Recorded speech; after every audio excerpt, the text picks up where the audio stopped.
ఇప్పుడు ఇక్కడ తిరుపతిలో కల్తీ జరిగింది, యాక్షన్ తీసుకోండి. ఏ మతం వాడే? ఇప్పుడు 36 మందిని బుక్ చేసినారు కదా కేసులో. 36 మంది క్రైస్తవులా? హిందువులు లేరా దాంట్లో? అందరు హిందువులే కదండి.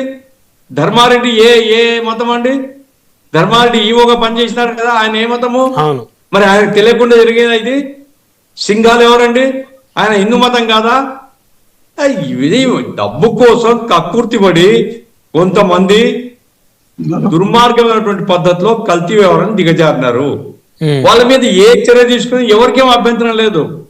దాన్ని పట్టుకొని మతం రంగిచ్చి మతం మతం మతం మతం వాళ్ళ క్రైస్తవులు క్రైస్తవులు కావడం నేరమా? నాకు అర్థం కావడం లేదు. ఇప్పుడు వైవి సుబ్బారెడ్డి గారు బైబిల్ పట్టుకొని ఆయన ప్రమాణ స్వీకారం చేసింటే మీరు చెప్పొచ్చు, ఆ రోజు చెప్పాలి, ఇప్పుడు కాదు. ఆ రోజు చెప్పి ఉండాలా.